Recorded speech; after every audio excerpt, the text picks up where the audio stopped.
Heading back to you. Okay, the meeting is now streaming live on Facebook. Hey.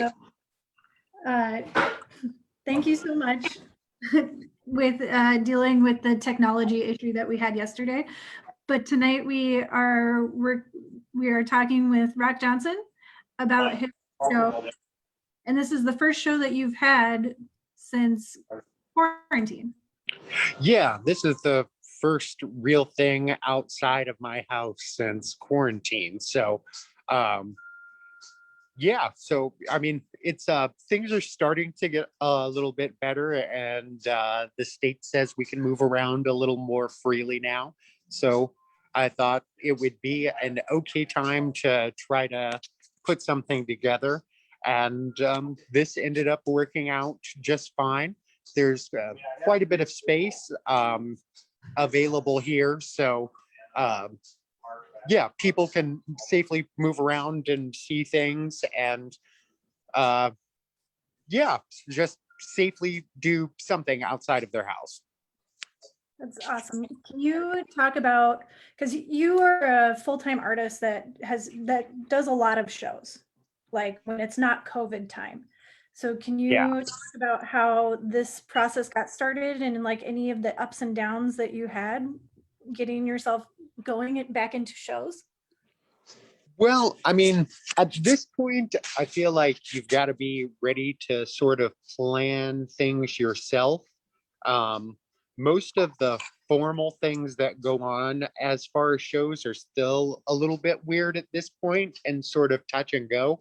So I think if you are working full time as an artist and you rely on things like Uptown or Edina or something like that, now's probably the time to reach out to your friends who have a store or anybody that you sort of have a reasonable relationship with. Coffee shops are great places if you work in 2D stuff, but really just be open to approaching people right now who have a space where the public can safely be in. So yeah, call up the coffee shop that you go to and ask if you can hang a few pieces there. But you've got to do things on your own at this point. So, and in situations where you don't need to be there. So, yeah, I mean, I guess not everybody has a friend who has a store or an art gallery or an antique shop, but I mean, it doesn't hurt to just call those places up because they're low on business now too. So, it's mutually beneficial to do something where maybe you can bring your audience to them or their clientele can see what you do. So that's kind of what my mindset is at this point as far as keeping things together and staying afloat, other than like you have to have an online store now. It's just impossible to do things without selling things online and shipping. So that's got to be a part of your life, I think, from now on. If this is going to be your full-time gig or you want to make money from your artwork, you've got to be willing to ship it around. I think just for people who haven't had a chance to see the last live streams we've had, you have Etsy and then you have your website as well that you sell through, right? Yeah, so I have so for real, I don't like selling things through Etsy because I feel like it's they take advantage of people, and the market is somewhat changed from individual creators to sort of, it's like people who have shops now, like that's not kind of what Etsy is set up for. Like if you're a small print shop, you can do well on Etsy, but it gives you, there's a little stamp that says you've been in business since, and people trust that because Etsy's been around for a while. So I would set up an Etsy just so it gives you an extra sense of legitimacy as far as shipping things out and make people a little more comfortable if there's a, if there's a number attached to how long you've been doing it. So that's the primary reason that I keep an Etsy. I throw a thing or two on there every once in a while, just to keep something on there, but really it's just I've been sending stuff since 2010 or whatever, that's the important part. So for the most part, I redirect people through my website because the fees are cheaper. And as far as like credit card processing, and you don't have to pay a fee to Etsy because Etsy takes 5% of your money in a very complicated way. So it's hard to verify that it's only 5%. So yeah, so I would encourage you to have both. I mean, it doesn't hurt anybody. And I mean, you get a notification if something gets sold on Etsy, so you really don't even have to worry about looking at it that much. But it gives you an extra sense of legitimacy. Well, do you want to turn your camera around so we can start seeing the show? Yeah, so I thought that we would walk through the show kind of like you were just actually visiting the show. So, so we'll start at the beginning. And I'll show you a few interesting things as we check out pieces. Sorry, I have to remember how to do this thing. Can you also say where the show is and what city it's in? Yes, it's in Minneapolis. It's at Jeromeo, and they're a wellness center and a curated design center. So they specialize in antique furniture from Asia primarily, but lots of like tribal stuff like that. They've got a line of oils that they make in house, and they carry artisanal soaps and things like that, but lots of things that are good for your body. And they do massage here as well, but lots of really nice old furniture and lots of pottery on a regular basis. Okay, so and the address here is 250 North 3rd. It's right downtown, sort of off 3rd and Washington. Awesome. It's pretty easy to find, and parking is reasonable too. Okay, so here we go. So these pieces are actually UV reflective. These all glow hot pink, and they are crystalline as well. So we get a little closer here. Oh, that's beautiful. So these are zinc silicate crystals, and then the white color that you see comes from a lantidic element called erbium. Erbium is responsible for lots of light diffraction, like it stops lasers, and it focuses things with light. It also stops nuclear fission completely. Just so interesting fact, so you know that. Just so, for people who don't know who you are, you have a background in chemistry, right? Is that correct? Yes. Yeah. So thermogenic chemistry is what my technical background is, and that's the way that heat affects elements specifically, and sort of the chain reactions that go along with that. So that's and then ceramics as well. So I studied studio ceramics. So here we go. We have a little monster here. So this actually has an erbium crystal on it.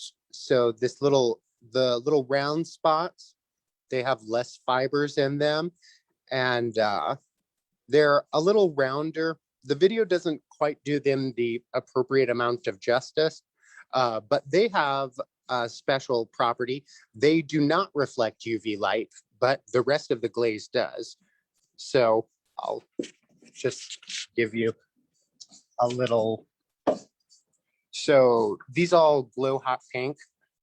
That's crazy. That's so cool. If it was darker, they actually glow a little brighter than this. But this is how, so if you can see these spots that are not reflecting light, those are all where the erbium crystals are. That is just wild. So, and then we have a nice large bowl, and this has a nice gradient. So it sort of goes from a purple glow to a hot pink glow. And that happens with an element called europium, or yes, europium, sorry. And it's a lantidic metal as well. It's completely non-radioactive, but it's phosphorescent. So as a light source comes into it, it splits the light, the photon. So that's like a particle of light. It splits it into two photons that are half of the strength. So it's another weird light property that goes along with that, but it produces the glow. And then, so this is a nice large piece. This blue, it's a cobalt blue, and this has a zinc crystal in it. Actually pretty large. They're about 1.5 inches, 2 inches for the crystal size in these. So quite lovely.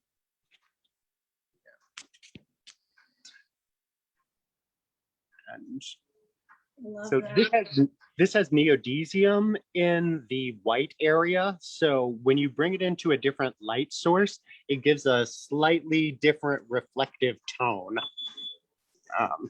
Yes, you can just really see the sunlight on it right now, but beautiful. So lots of crystal items. I'm trying some new things with little feet,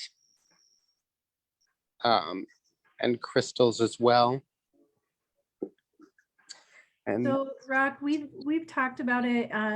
If you guys haven't had a chance to see Rock's live stream, it is on the OAC YouTube channel. But can you give an idea of like how long it takes you to create one piece, fire one piece, like start to finish, the amount of time that goes into one of these pieces?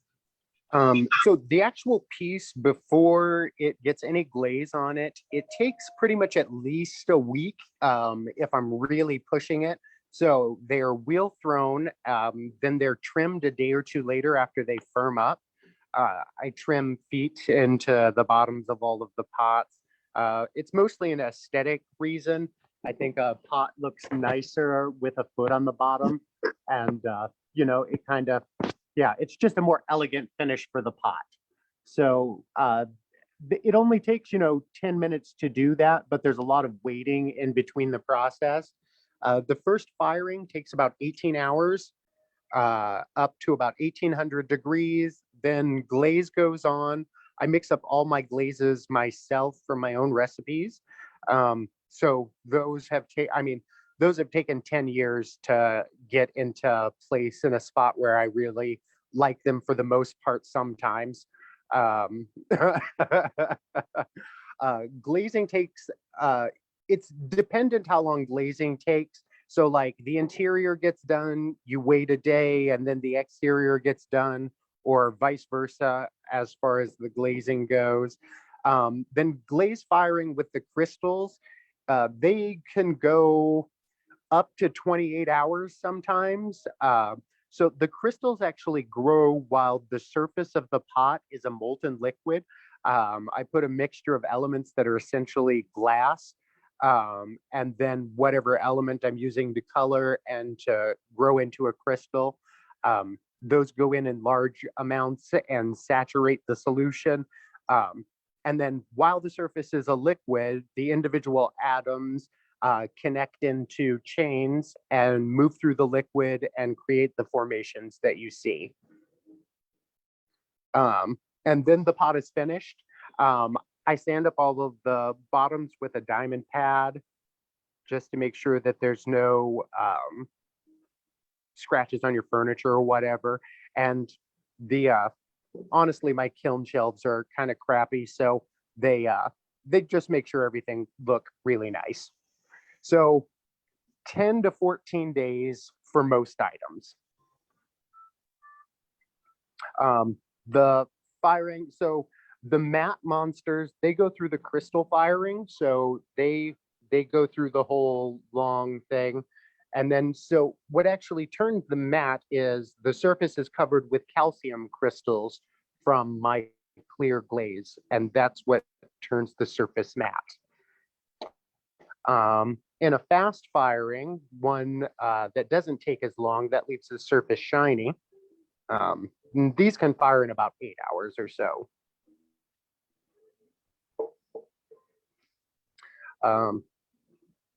Sculpture work, it's about 30 to 45 minutes per piece.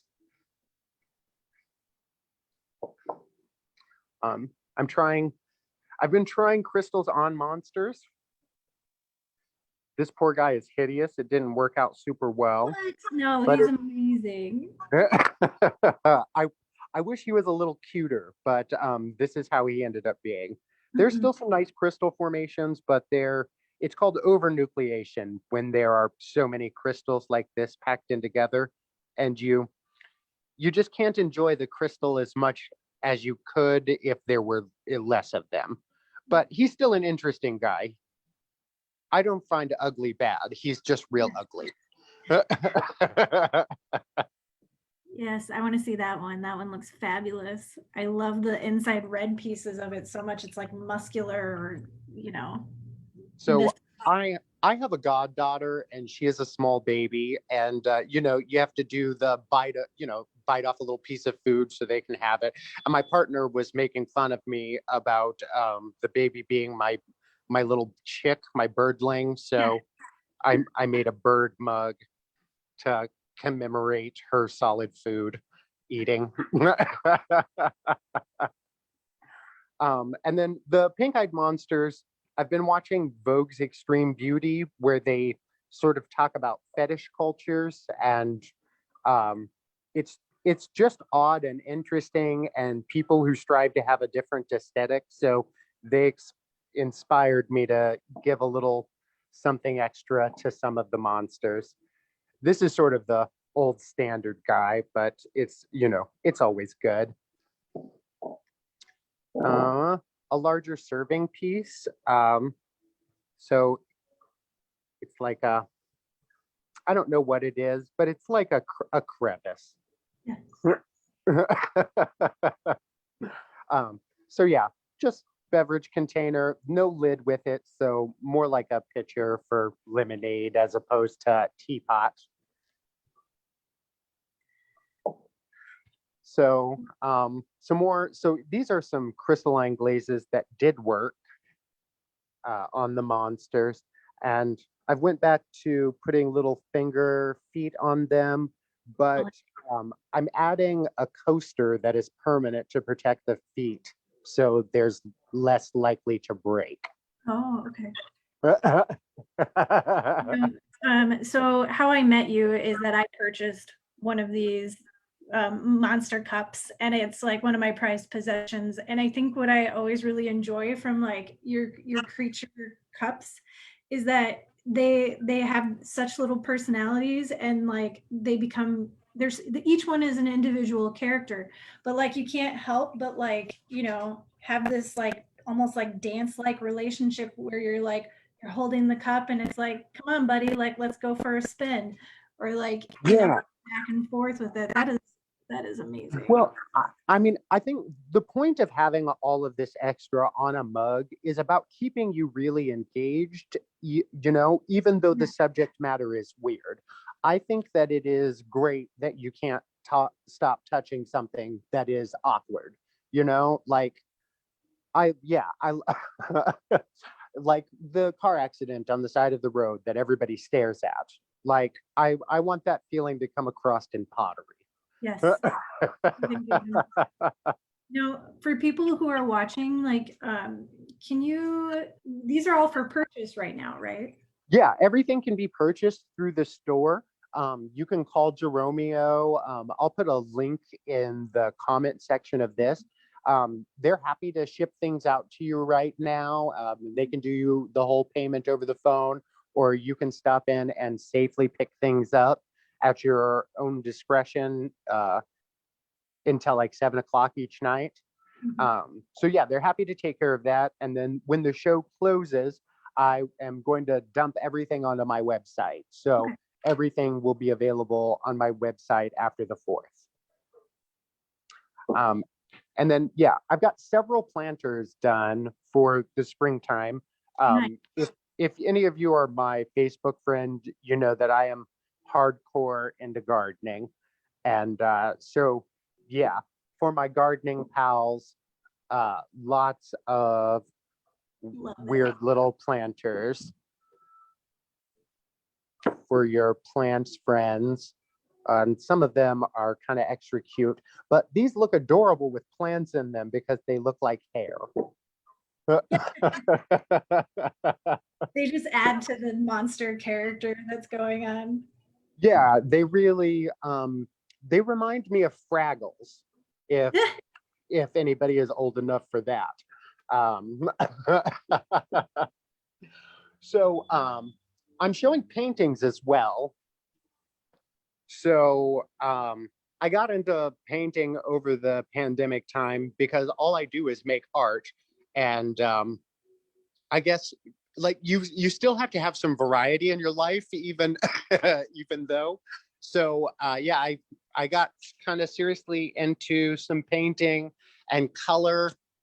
Um, they're sort of you know, lots of time was spent alone in quarantine, so um, I did a series of empty rooms.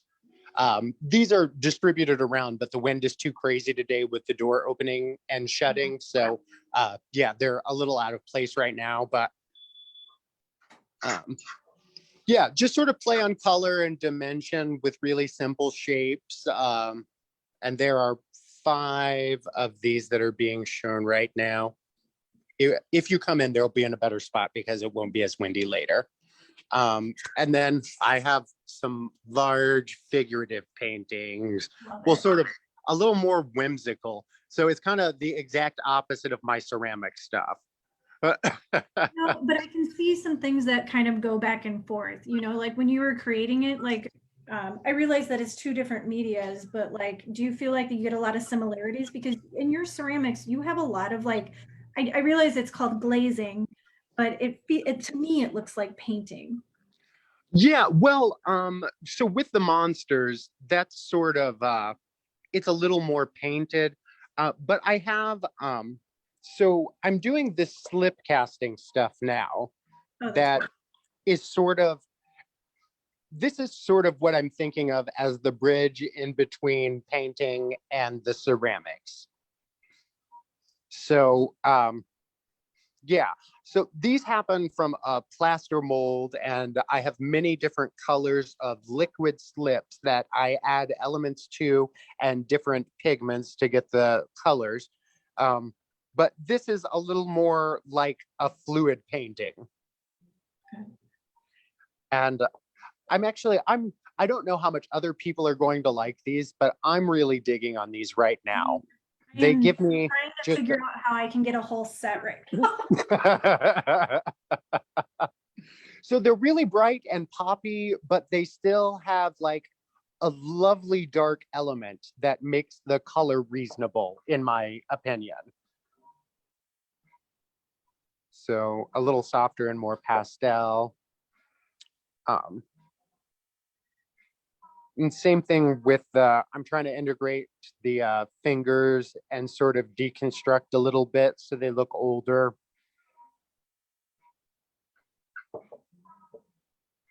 So these actually came along after I started doing the painting. So I used to do this kind of stuff on the inside, which if you have one of the first monsters, you probably have like a pretty inside in it. Mhm. So I swapped that around and I'm now doing it on the outside. And I do make some things that are a little more subtle.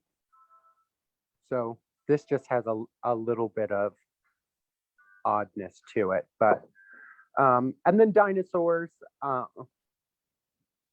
So dinosaurs are my version of bringing creepy to the masses. So they're still skeletons, but they're socially acceptable skeletons. Nice. Like, I don't know if Jackie Platt has seen it, but she is obsessed with dinosaurs and she knows everything about dinosaurs. So, Well, I love them. Mhm. You know, science is all connected. If you study any one area of science, you will quickly learn that everything is connected. So it's like fossils are really just a form of mineralization, which comes back to chemistry. Minerals seeping through things into the open pockets that were left over from, organics being trapped in the ground in an airless environment. So, I mean, everything comes back to chemistry and physics. So if you study chemistry or physics, it'll be a lot easier to understand how everything in the world happens. And then a little more of these cutesy tumblers, like, I love those tumblers so much. So yeah, this is a little different shape. So I'm doing 3 sizes of the tumblers right now. They're all about, the 2 smaller, the skinny one and this one are about 16 ounces, so a good pint. And then the taller ones are closer, like 25 ounces. So they're quite honking. But so these are real fun. And then these larger paintings are mine as well. So these are 36 by 48. And again, like just thinking about solitude and spending a lot of time by yourself. So individual figures sort of in different places. Sort of the same idea with the rooms, but on a larger scale and a little more figurative, but still kind of abstract. So, and then I brought quite a bit of stuff for the show for real. I was gonna say, was all of this made in quarantine? This is so many things. All with the exception of a couple of the ceramic pieces. There's maybe 10% of the ceramics that were not made during quarantine. Everything else I have made over the last year. Man, you're a beast. It's all I do though. I mean, it's and I mean I'm quite committed to it, but I wake up about 7:30 and I start working immediately, like make coffee and then go. So I'm really excited about these crystals actually and this background. So this comes from a new rare earth element that I just got my hands on called phasodinium. And it's quite expensive, but it creates this beautiful background turquoisey color that is pretty much unachievable by any other combination of elements. And it also changes the structure of the zinc silicate crystal just a little bit, and they have this great spider webby sort of vibe. That's beautiful. So it's kind of extra special. I haven't done too much with it yet, but this is one of the first pieces. And I'm doing some the crystal mugs with different feet. It's all an exploration to find a foot that I don't exactly hate. Always got to be working. So actually, I think this one is really cute. To an outsider like me, they look like they're all successful. Well, good. But they're all sort of an exploration and trying to do new things. Doing new things is always really important to my work. I love the platters so much. Yeah, so this color comes from copper, iron, and neodymium combined together. And it's sort of it's an awkward aqua color that is just lovely. So this is a pretty interesting one as well. So the crystals in the recipe, every element makes its own individual distinct color based on the number of electrons that are circulating the nucleus of the atom. So when the crystal comes into the mix, it takes pieces of electrons from other atoms or in sort of a specific way. So and in a specific hierarchy. So this purple color in the background is actually from molybdenum because the crystals that are sort of brown here, they separate off the isotopes that would normally make it blue and turn it a shade of purple in this particular recipe. So this is kind of it's an awkward color, an awkward purple for ceramics. And it also is iridescent.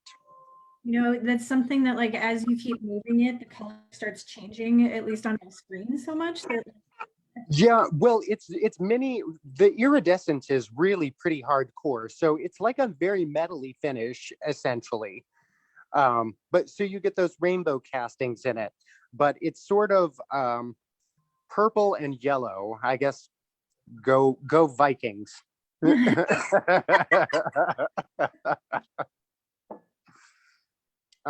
And then some little standard cutesy bowls. I've been making bowls like this for a little bit with the skulls and the colors. I'm adding some crystals to these and a little more poppy inside, a little more contrast. And I'm trying new colors as well. They usually are like red or just a green color, but going with purple for a few of them. You know, it's springy. I laugh because like that's totally my spring with the skulls. So like those three bowls were kind of awesome a little bit. When you usually make some pieces, like they seem more of like an individual, but those ones are kind of like similar. Are you trying to sell them as a set, or do you do that like on as you're going? Well, so I do. I mean, I know I'm kind of anti-set, but I do. I mean, I make some things that go together. So those are sort of a set of three. I make some sets of four. You know, like you can get a dinnerware. You could get a whole dinnerware set from me that I would make for me, and you know, like all of the plates would be 10 inches. But you know, the glaze is probably going to be a little bit different on each one, or you know, the slip is going to be a little bit different on each one. I don't make exactly the same thing. If you're into something that's perfect, you should go to a store that sells machine made things that are all the same, you know. Like I love you, but it's my stuff is not for you because I'm interested in individuality. And I think at home, if you're a family of four, you all don't like the same thing, so there should be one for everybody, and everybody's not going to like the same thing. So I don't do that, but I do make sets. They're just loose. Right.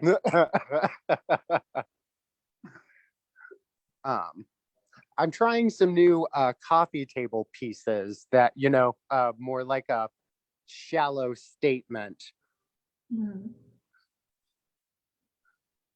So this is about like 15 inches or something like that. I know it's weird on camera to see you move through that space, and then I get like, oh, it's about this size, and then you pick it up, and I'm like, okay, it's bigger or smaller than that. Yeah. So I have really big hands. Just so that's aware, I have really giant hands. So yeah, this is bigger than it seems probably.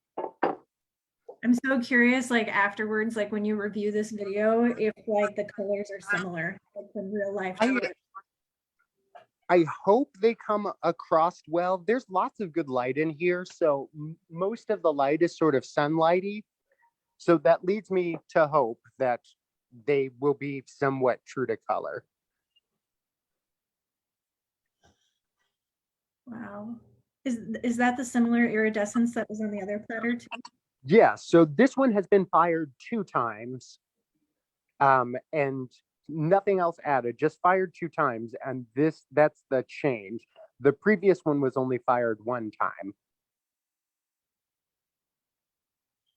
So when things get refired, so at the end of a firing, something is chemically different, like the chain is different. So when it's fired again, it has a different response to heat. And the element combinations all do different things.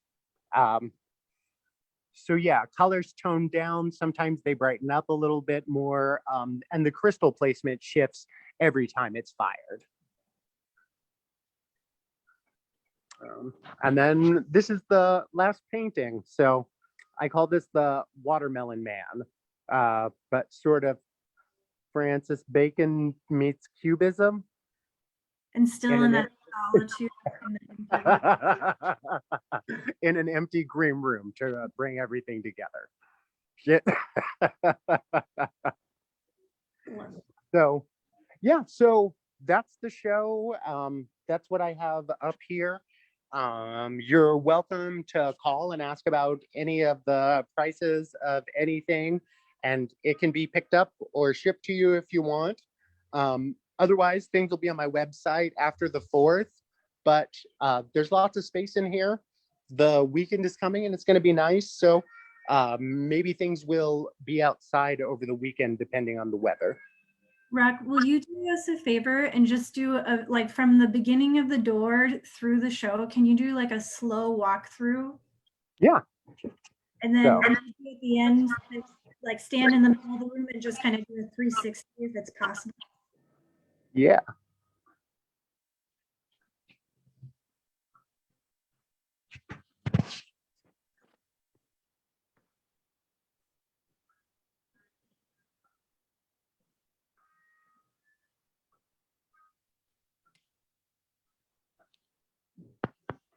Have you shown in this space before, Rock?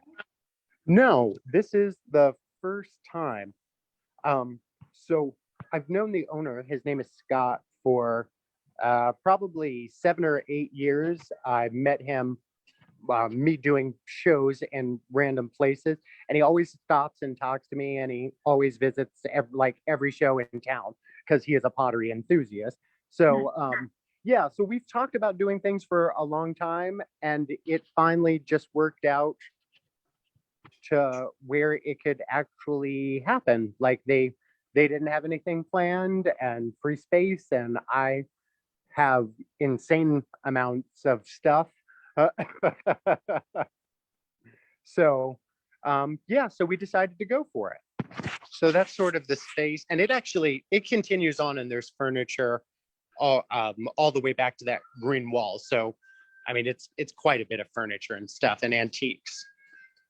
I love antique shops so much. I guess like even just being there is making me nostalgic of like so many times I've gone to Stillwater or something. I didn't realize there was a space that was closer that I could go and like venture to.